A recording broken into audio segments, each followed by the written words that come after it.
Hey, Omore, which record you want? Which kind of music where you want? May they help you break and come out. You want any video CD? Egbabonelimi, Ijelege, Asonogu, and the musical video of Dr. Afile.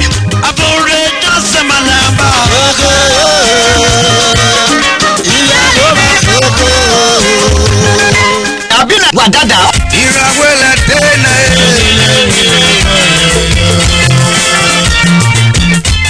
Abina Omoheri.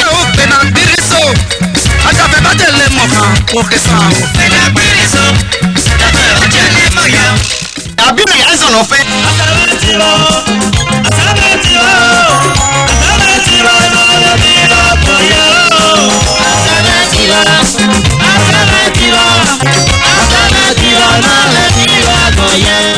Abina Obe.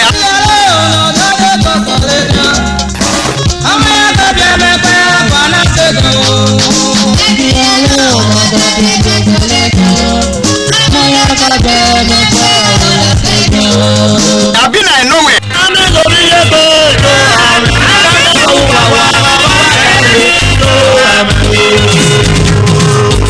Oh yeah, now only one place you go fit see the original buy. That place na Bright MKO Music Center. Where they for number 30 Dawson Road by Mission Road Junction for Benin City, and for Uromi in that and that full ground for number 3 Afuda Road by Uromi Motor Park Uromi. Bright MKO Music Center on one and all for music and video CD matter.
Number 4.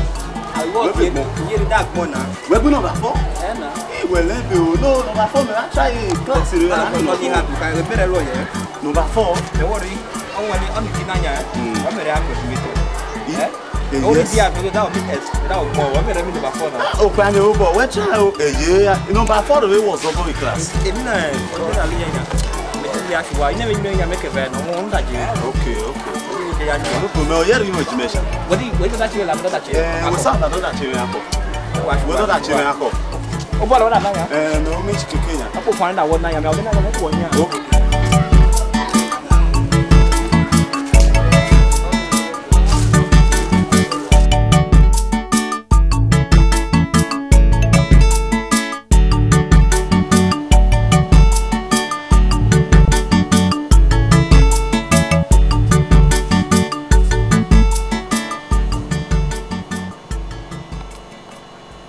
Alright, ma.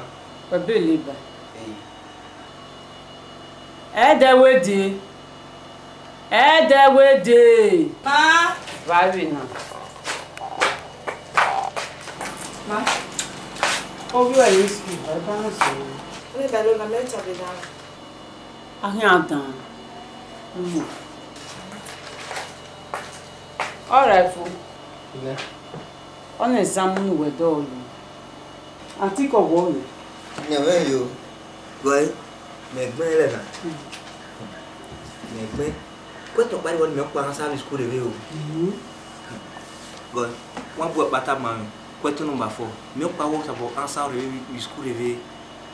O ha di sha o. But I was a bit of more. Oh, who do no sabe o ewe ye wo ni. Karata e ba bere lu nije o ye wo ni e. O mo. Ni. Me wo yire. I ma ke di 5,000 naira o. 5,000 naira.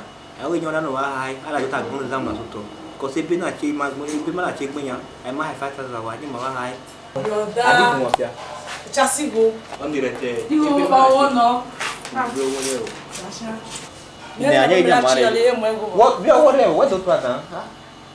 Inde me ba wona na dare go ye. Am jati. Ne ai ma ha sa nya ha sa di tun afia. E ma ta be mi no. O se we be ja ba ma hin apa no. O ge ndi ata we iho inole. O pa ki no iwo wi o se no bra. No ri go jo. No re niwa. Ni ba re lu bi ba ki an re.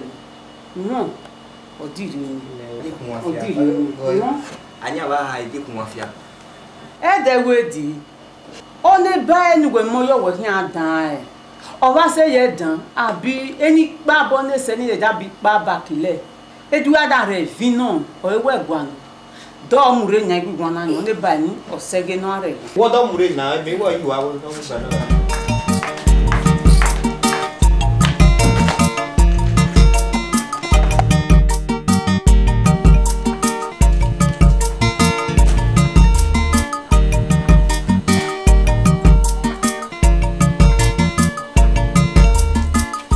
Wa se ya ju wa be Wa di ka chanya. wa ki ke ago ke le tu Abani wo ko. igo be a Mo ga beta mo so de. ore wa ni mete mo igo Ba ma ti 5,000 naira o. ba ki bori goru E ta bi ma na che gbe yan ma ni 5,000 naira le. O da no wa re di ko fia o. Ni da ma na gbe bi. igo ni me o ba ki da wo mo ni he ho onu wa be no ba gbegbe ni ba re bona ki me ki tale e gi ba da yo no wa be se wa be no ki sha ko kike o e ba da yo se ba ki da ro ye pe gbe ni na ba gba ni a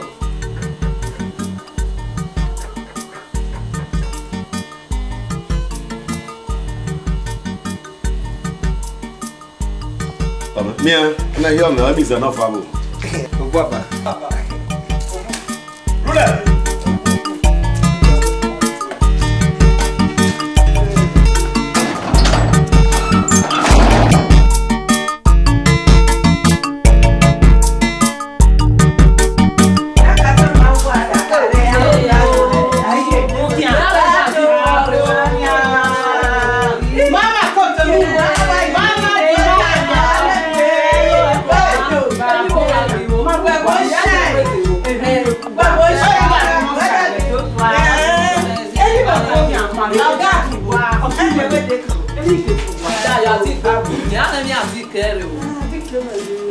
I'm the barrack.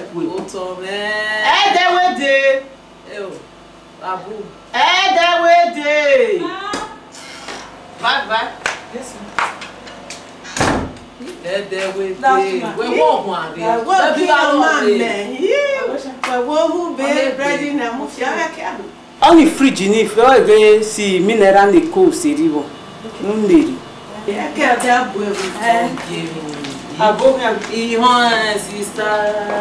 Sister, ye wa wo kije. Asa body wa. We akwele asa body wa. Iru wa odo mejo ni me asu wa ri. Ni me de wa, o idaru wa. Asa body wa o. Babokia. O ya go the barrel way. Ya le na ti ko. Me ka we adi ko de wa. Whether they want not to what be Mamma so years ago. Only Fiezi Vekawale, Kim Mama G Vekawa. Yes, again. Whether golly. Georgio. Although it's a man where Nime asu wari ikwere diton se ire ami ba sabon me bilu ege ni me reari wo mame wa me kini medo beja ki mi enya ibodo o me ni me rebe gbovun na me gbe me ni me ahuwa o ni da feke de wuwa ebi me wo kigbo ye ri awo ni ameda e sister se beji mare ko je kinania mele ni wewe mo ego ngwe arere jo beja ki mi do ti ani ania ngwe are ego we are ma gboje ki me bi sister e kana gbo mi ewo ele na mi ewo ma ya ki feke ko gai an sister boy ki ye ore am me be ri odo aka e bodo meta mame ida mo idi rekan e bota mame ono tani wa ta mame nanya o ai vai make it a man we ikiro mo elukuri e bo kita ye ma mi gbe ako meji bani ye me video ladamu ye obu akone obu sister pano dari re vomio afọ obu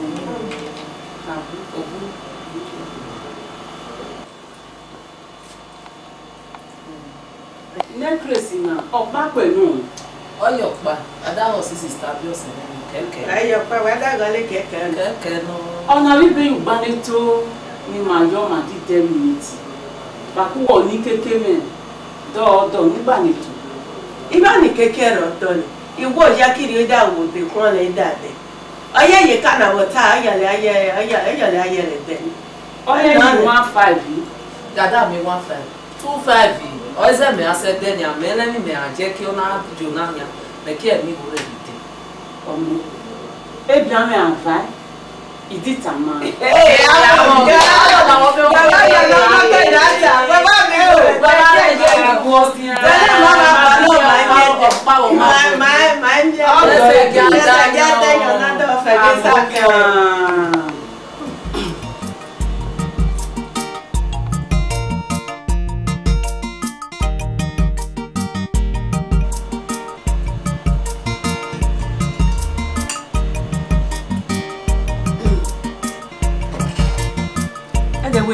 ma don't know me and don't know that ye oto wawa or is your jai no una yes a very one they na first of jali don't know me na me o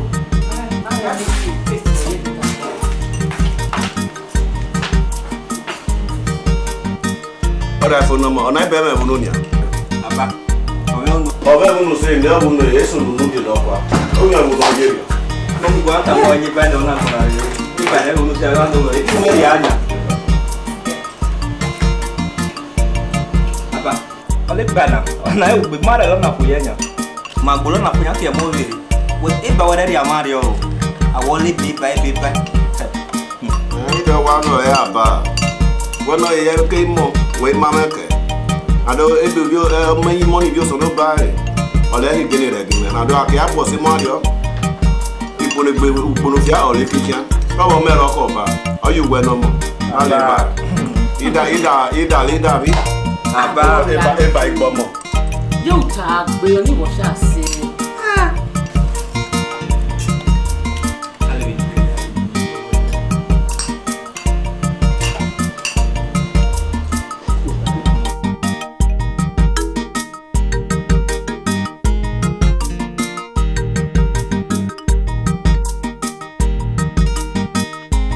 baba mi won me we no bia sáà I can't really hold down you. Wakita gole any Monday sama. Pasi do some brother egma bia. Obe woda we emo ebe. Wado da genya ori efo no mono sama nodion. Oki uwe be we do me be no ne. Oloki uwe ebe no yerio. O akisi wona re oyo kin we be no ne. Me da we make well. O se de la we aho. I don't know talk am. O se de la we aho. Remember konya. We odweki oleme any head memo give ebo ibo keke wele ki mova hidaro ni me any ni ma di he keke ekima work any hen bonada me akiseko any hen amuno me sabo ilomo esibo kore me de guy enebo de dweki ma keke bonada me igo akimi okugbere a amegbe webe no nde no se ni wo back to the kiki amidio e won to te any mona e jo ha megbe obidage bere le baye akaba diario e jo ha megbele e me bu ki o na kizona zeno hamada agbe momo iregie video Ihe ebian ebuwe time imwe so evai ege no gbera era dota ma mewe ni megwa ni go rere ejeki mi ario ni go ni re ekire ajo ele no ki dagbare ma ki ko agale wo ba ki bedage nya igo aki betanya imonya ehiando aji isku no kwa emo igo o aki data na ebian roles obeye di mo ne dweki ausani ne eni ki fi wede don imo bobo me bien me bai we he kwa me ukinyegbe oni metale oloda ihe ba kwa me he be bokin me dalu ni o sono bra pa me da sabo yo do to re ramude we obe metal ihe ebian e won to te ori fo me yo me de gene no me da gene na ge e bi ori agbegbo so we na be wo su wo do go da kweri ki e me no ri ata o bi le gwa de mo di gwa de body ka gwa me mo ajo de da gwa de gwa ba ku gbo ibade ni de ba ho me re gbe me o we de lize di mure o du le mi no du le mi stango da 20 naira. Alef we pati. Na kwa. Ela mo, e ka ela mo. Ejebe, yo la do biscuit na. Ela ni da do, papa. No kuna yo ka ka mi nya biscuit no so. Owo bo ni o ya. Ye ho, agbera ni. Ela do la ni o. Kwa ni biscuit do do. Mo bebe.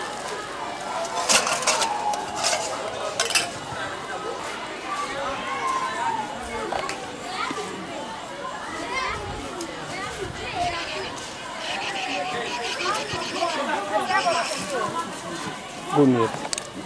Ando na ba. On era rivo. This I went to muri rally. Obuna. Wala me ba na me school. E kwa jena nye ba iri ere nyo na. E jena nye ba. Ejim gafu. Exam na bogo yo. Exam vai. Oje mi no. Ada ti ebe o. Owe. E mata, du me re ti be. Mi dá me só problema no exame na ele. Du o pon re ko. Awele. Waka lemena. Water bona wale. Waka lemena. Make am a problem with exam mo da gben le make am stress yo. Esuso. Abare yo gena ga oni paper no si Mr. Terry ni no. Ni student in the care mo fun. O fe mo me make am we trust him na. Me wo trust ya shabot. E mi ata mai we di TV. Ona yi osu to mi. SSC na. What that stand? Me lemena. Iji. Ino bari wo me warrior. Finish this one. Ma di fana re mi nya. E wo ne spend my school fees. Iba te bi keke ma wo no e worry ma. Na de me ma wo ti ne na. Ma ti bi no se ma pass on exam. Ma pass on exam na nya o ma da wo ti ne na. E ma to gele tasha. So no bla re pa e ma so no bla je gele ye to ma. La ka ba me ni abi ne me. E ki eni robot so du yo gele age. Eja yi school se wona gbona e de re me yo se bo. E yo obun me wo gbe yo gele age me bo de jo mi. Eji me de yo me da jo wona gbona e de re me. Meta ma we are to sabe abame ko pe ano jario. O di wona wu na yiye. Wona tania. A re mi o wona ba ma wo wu. Melemina. Ase mi nya me ka gwa de mi me ba mi. Mi school dana. E mi re agwa no re me a wo school. E do are o to gwa no re bo. Ko pe ano ja o pe ani me fu ani me fu. Madam. Let I go.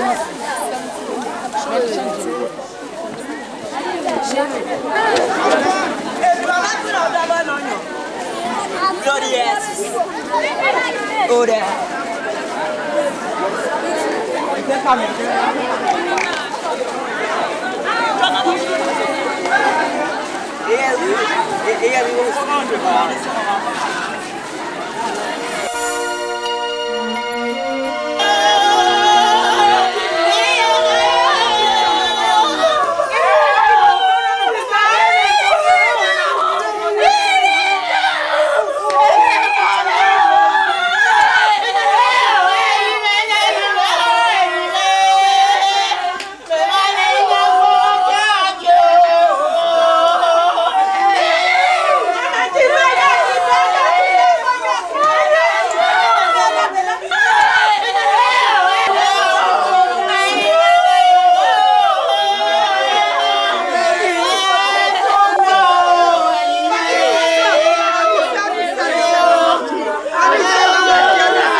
Only egi mara ri bere agide ni be bari ri ni imi aba mara ri jan we genya e mara gwa no na re ba ma e mara gwa no ri jan ma da no na ni se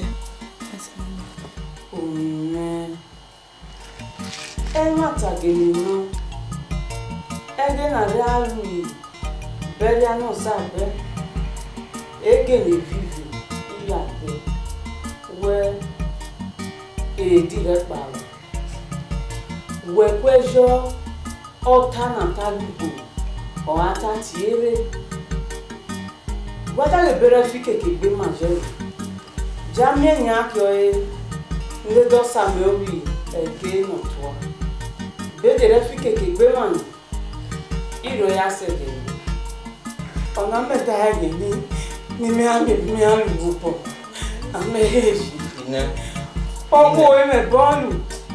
Ìtàn díà. Ibi ngwa wele so bla no re do ze dad no le be ze dad dad. O da jumata lo ya. Emi so wori ye enye mi se da jo ze da ja nya. O gbe ame mi di me so si bi me va da lo ya. O wele ma ka wo ma ka lo ya ke. Ibi wo on ko le bo wa lo ye ibi wo me di lo ina re me nya ma lo ya. Me de wo na mi. Are mi ege nya bi better than ni etanimo mi wa re lo atawo wa go ya fi mai wa go ya lo be ye di lo mi so ro ko ni ye mi do gwa de mi alu ta de mi ma lo ya mai da yori ai bai mai da lo ya mai da bi la ine mi so wo re ye wo fi ni de be ho o so bla di lo ha o aba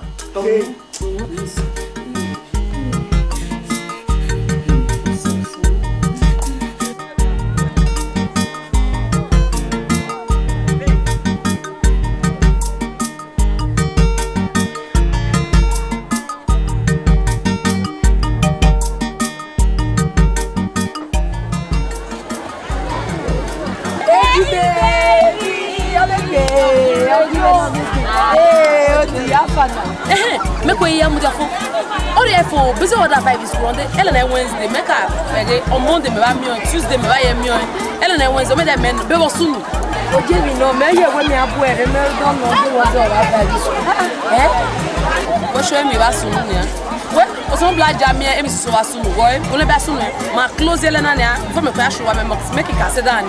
E make it share akometa my bis. Oh me wa tele. Adilo e a japana.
Now everybody stand up. If you have paid your school fees, sit down. When you don't pay it, if you have not paid your school fees, get out of my class.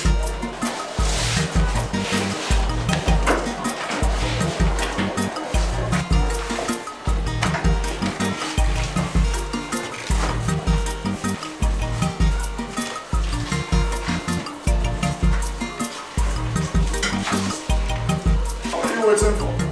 Call this man!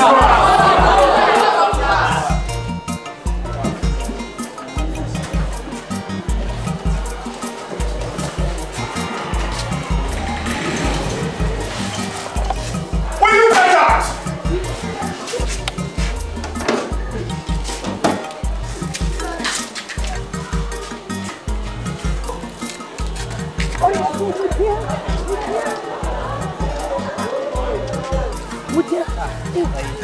Oria for me na le we am go re house school fees. Every work ya lo na ye me. Ogu we chan we house school na. Worry chai. We are buy me do ri we me house. Me do me ai. Amelia for my class.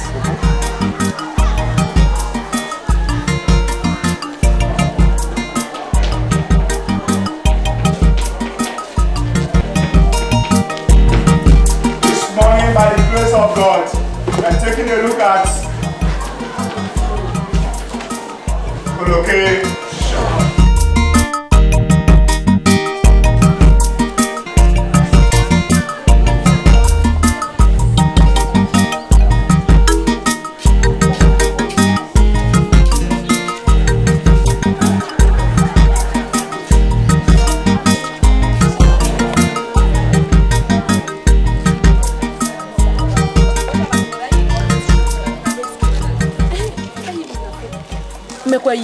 Me yo me den no also when me gbera we class no so me ba dagi ori afo me da ni window fege wo kwa me dagi me da me den no si ori afo very school Eje o give me honey ori afo vai aho fi awa mi go re house school fees so we jogging aga ko afo fi school and our school fees akole fi oni opa no we se doge o ja na go re boy we class agbona go tu awa mi go re ha you work school re ga da go bio Bezora fodari nyare luemi ora fare jimele gina goda migo no are has school fees agide gloria no mo emo who don't worry I for who can go do all the other work fi abi class agboda wo tu ono ra fo work ogo di ko so na ba no ni ro fe so ami go ye na kai se no bla o mi ogwe hey go abo ise ti chama so na vai madam e busa close no o me aso wa hey baby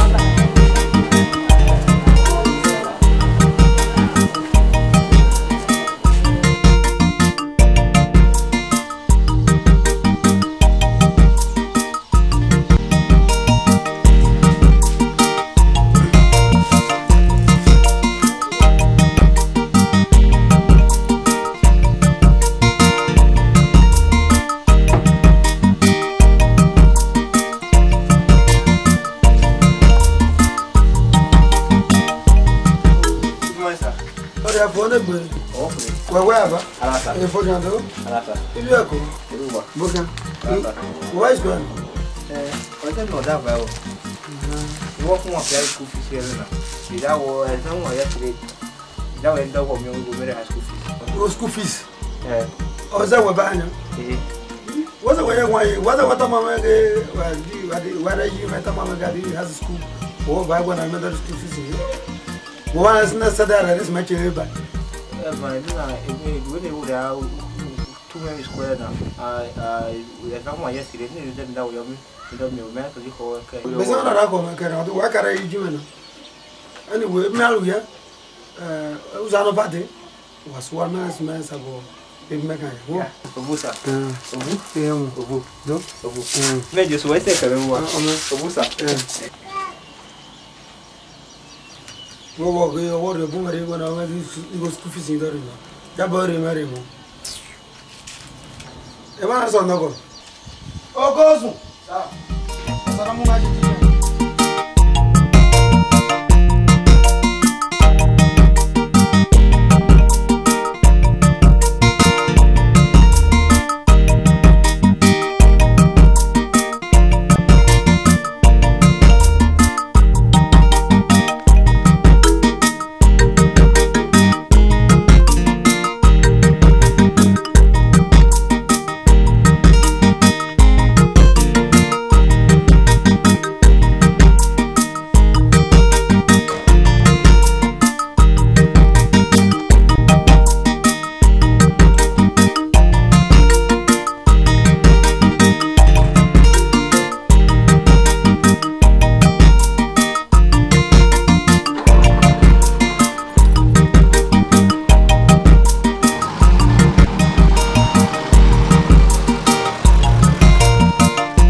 Okosu. Sir.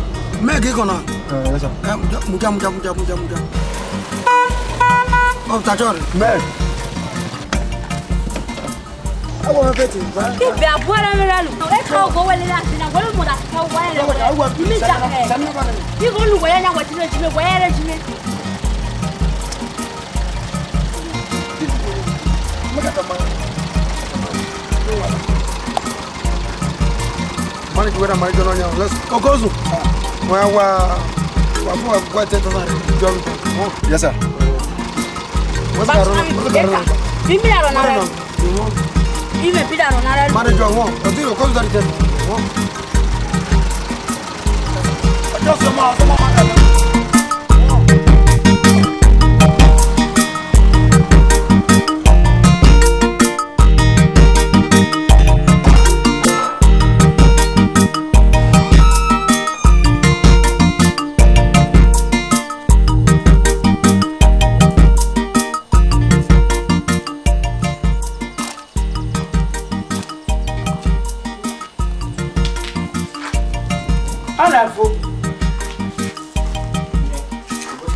Where you score that?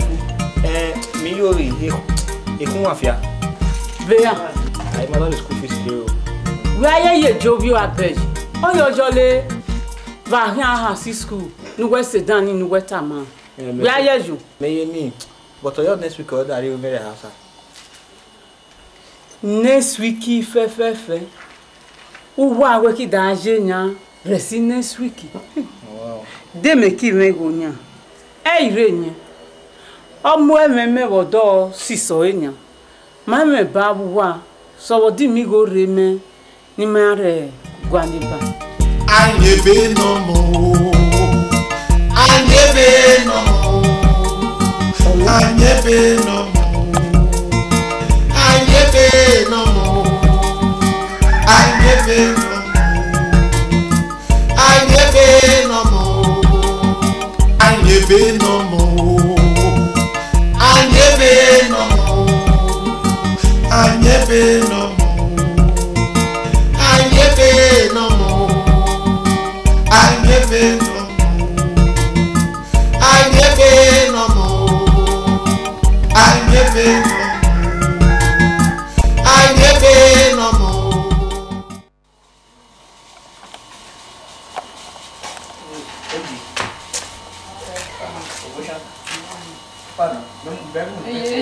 Ida boy, what am I white bag? Eji, ida boy. Eji. Maybe we would go there, Pave. This all you wear. Maybe really they were hard here. Eh? If you are banging on your evaluation so that they live by, you walk from my hour. If I live a room meeting with Vanya, maybe go and room, you will not review all you have you have care. Eh? I go Esena Lunoria, eh? Or no blood loina. Oh, or fear near her, Berenia. The books for blood direct my work at a very school year now. Work at children school. What's school near? I will not have medieval, medieval got a mialo. Why we barrow? Why motorbue? Why I will look at all you made or winner. Made a door room, make sure the barrow. Kai hurry for you. Ah, where that winner, you say a giant, where that winner will require you a repine or a giant. What try was a car useful for work? One examiner for him was a winner. Ayi, what were you wishing? What's I say? What's I say? Egypt. I also you I want to water you. We are feeling again. Igu matanya. Igu medarero. This mero nya make the baba use quite better the baba receive lectures in ya. Me this me gorero. Me ami gorero nya. This me gorero. Me that when you wanna. Eh? Me modiafo. You go pa no. You go pa no. You go. Me ami gorero nya me be school me feel.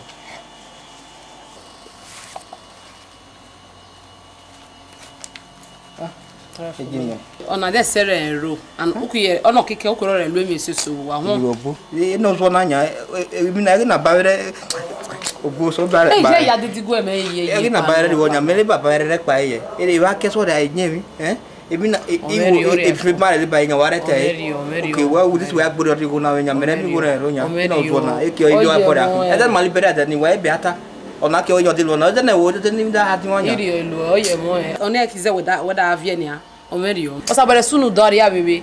Ah, de okwe ki you. Won gbo lo agbere ni awon. Oye mo e. E ge shan ya do asuwa ise ne me gba no me wa won. Mi o se escort here.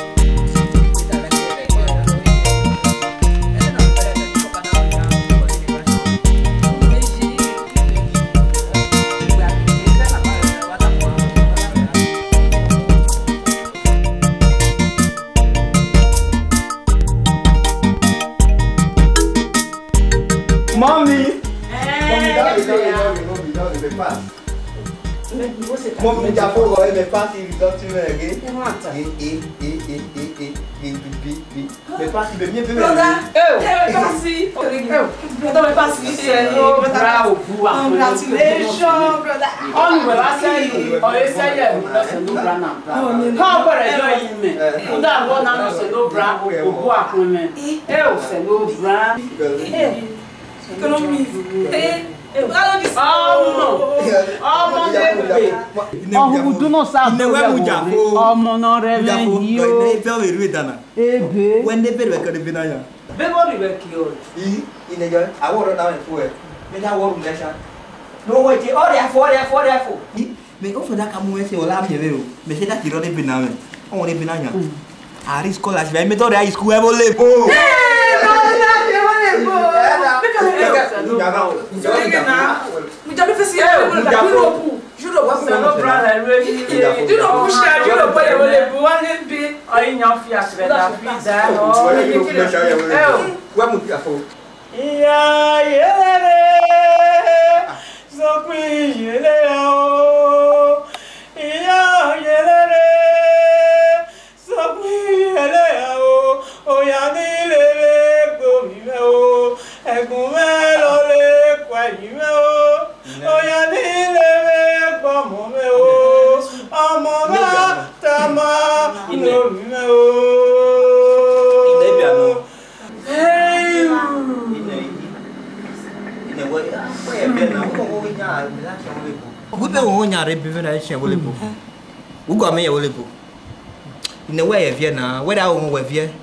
Beja damie ababa oribo bejaina no dogi imole sole ebere gbeteye imo no se no bra nena no jole o ediro yi school nene ona no da vie lo a ko sa ba me owo okia o bi me meta manya wo fe kan kwegbe no sere wa fe kan nu bara do ma bon sa mi sabo la ba ma gbo ne me ki gbodo bale nu sabo gbe lore ma sabo bi mi apere je aje e won baba ni ma ko mu gbo ni ma ko swala ba on me zilolo on me bemo o me apere di roje ya a ka di roje ya ye on e mona o si me bekare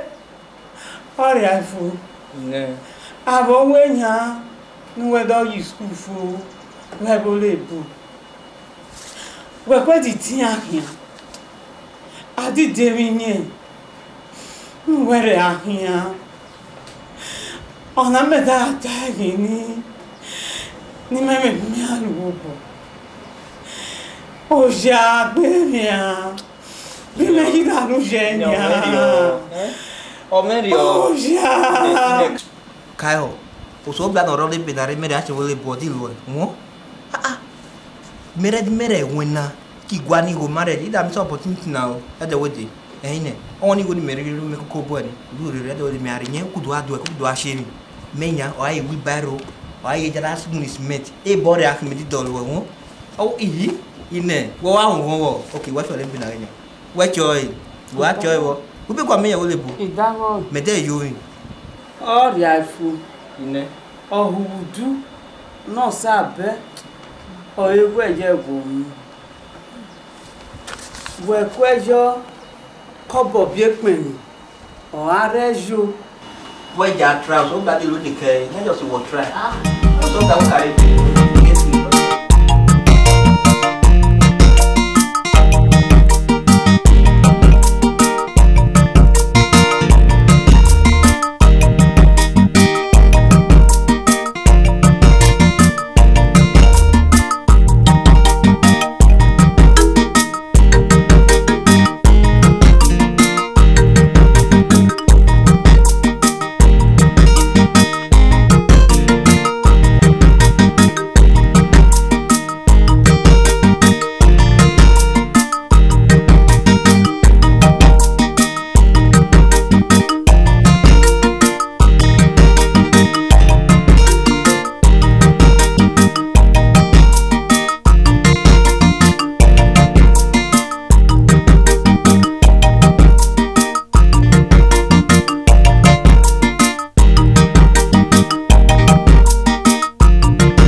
ti ṣe pọ́ọ̀tù àgbàdo. Báyìí tó bẹ̀rẹ̀ o.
Amigo me cuento de barre,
Eji, ayo mi here.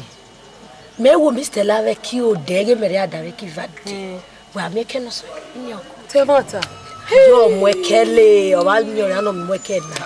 O de fo wana no ma me ni na ti o Stella. O ma no va no reclass va. No reclass no se ma. O mweke. No matino na, o mweke obio ina. Amo ni o to, oni o to. Ore fo we ayeta mama ibu we kan ye be ko no. We aseko. Eko bambe o. Wọ́n this me nye ko ja, ese mo kare yeko. We aseko ijirebe ke alu viri. Moto ku bunjerebe. Wọ́n le bo mai lost ya dana, ida lost ya ko.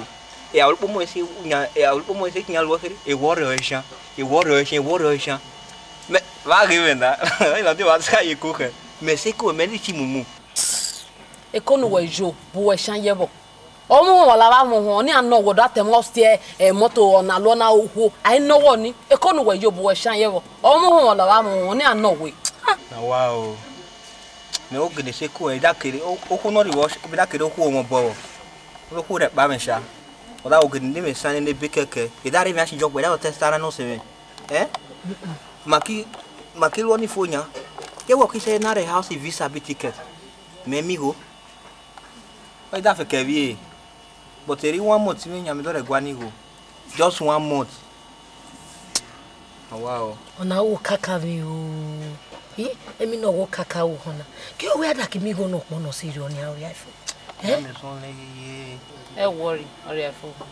Oni wo ya so wa data ma ba me bi na me nire me. Ejobu. So glad bye. Me akokira lu enya de so you we. Ori afo me ri ma do pa no. O se mo Elena. Idi mi aba me bi na me oni bo ni reje ho. Aba mu jakere ba o je sha. No, omo ejima shamada ya ma je se na. Okay, well, Obu. So glad bye. Say. Just mo Elena.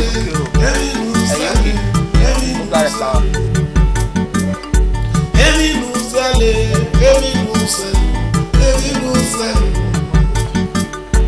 Uga sigo, uga supo, uga simotu. Sose, uga sefe, uga somo. Aimiebenomon,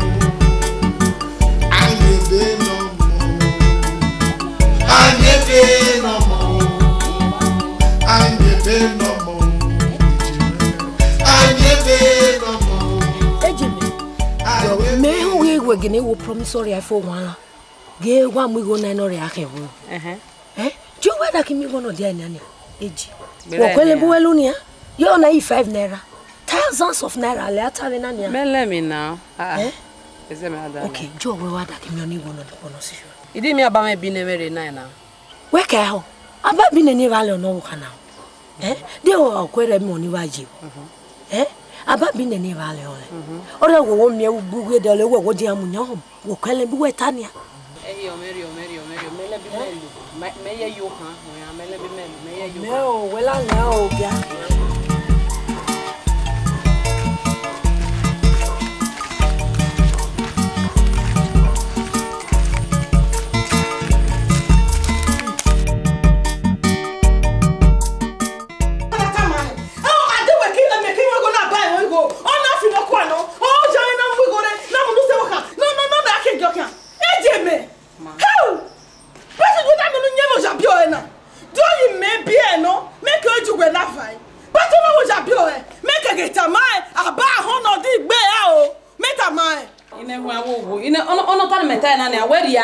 No, in a go and so can I me who are by in a melody by money go, but that's a borek by. Are you going to go so hana or your danny melen or there is a borek by in a married as on so hanabo or you be or one repano semenania in a go to meet a man. Also, how you coshimidi or you coshano or Sidio or don't make that book or you send up like oh, baby.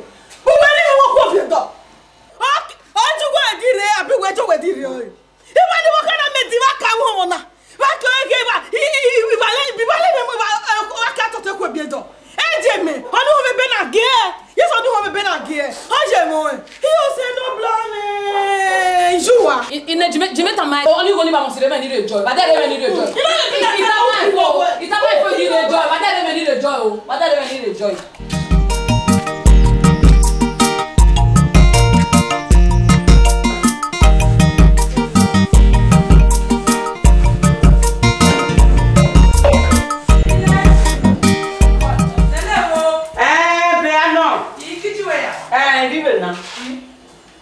Well, any go up. I